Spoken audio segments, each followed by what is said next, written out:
Bonjour tout le monde. Aujourd'hui, épisode un petit peu spécial, on va parler d'évangélisation. Encore un truc de démago pour nous forcer à croire. Mais non, pas du tout.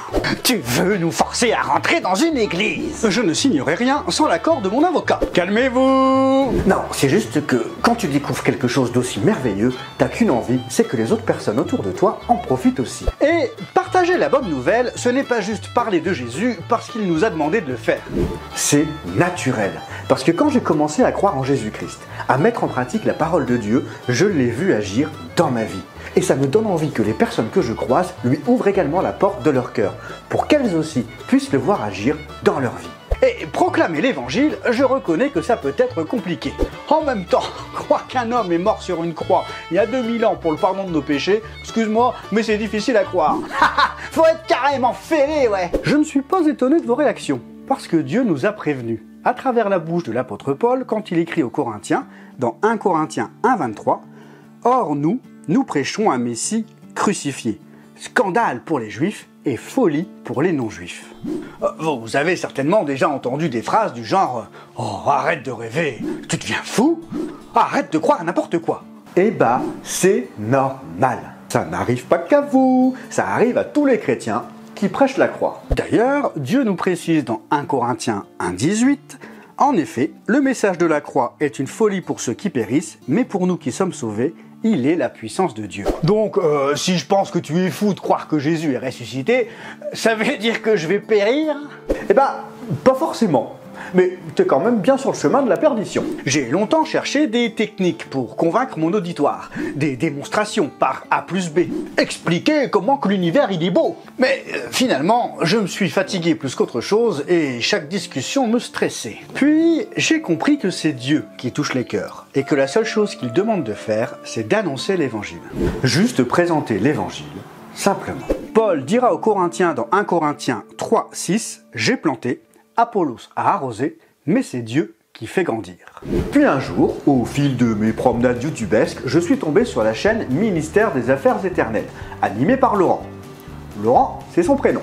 Laurent qui utilise une sorte de fil rouge, toujours le même, pour commencer le message. Et ensuite, il se laisse conduire, selon la personne, selon la discussion. Il ne cherche pas à convaincre, juste à partager la bonne nouvelle à des gens et discuter avec eux. J'ai beaucoup aimé son approche en toute simplicité. Récemment, Laurent a développé un petit livret, le Sceau, qu'il laisse à ses interlocuteurs pour qu'ils aient quelque chose à lire après leurs échanges. Imaginez, on vous propose une valise pleine de billets, une voiture de sport ou un parachute. Que choisirez-vous ? Je ne change pas de sujet, c'est juste le début du livret. En toute logique, la majorité des personnes vont choisir soit la valise de billets, soit la voiture de sport. Mais Laurent pose le contexte. Vous êtes dans un avion en plein vol et vous allez bientôt sauter. Alors là, tout de suite, ça change la donne. Et c'est à partir de cette image que Laurent présente dans le Sceau le plan de Dieu pour notre salut, la personne de Jésus-Christ, l'œuvre de la croix et un petit comparatif avec les autres religions. Les lecteurs pourront lire l'évangile de Jean et termineront par un chapitre qui motive à mettre en pratique ce que Dieu dit, à agir sur la parole de Dieu. Si je vous en parle, c'est parce que j'ai un petit peu travaillé sur le livret avec lui et que nous collaborons ensemble de temps en temps. Si vous voulez en savoir plus, je vous invite à consulter le site ministère-des-affaires-éternelles.org et je vous dis à très bientôt sur 1811.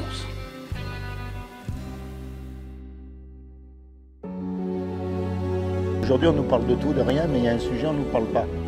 C'est qu'un jour, on va mourir tous. C'est ça le problème, c'est qu'on ne sait pas quand. Et après, à votre avis, qu'est-ce qui va se passer? Vous avez une croyance, une religion, quelque chose. Et comment est-ce qu'on sait si on va au paradis ou en enfer? On va être jugé par rapport au bien, au mal qu'on a fait. Et comment est-ce qu'on sait si on a fait du bien ou du mal? Il est mort à votre place et à ma place. Il s'est sacrifié pour vous. On n'est pas des robots. On n'est pas tous pareils. Et la religion, c'est quoi? Ils font tous pareil, ils pensent tous pareil, et si vous n'êtes pas d'accord avec eux, ils vous jettent, ils vous chassent, il y en a même qui vous tuent. Ça, c'est la religion. Mais ce que Dieu veut, lui, c'est une relation personnelle avec vous, parce que vous, vous avez votre vie particulière que personne d'autre a.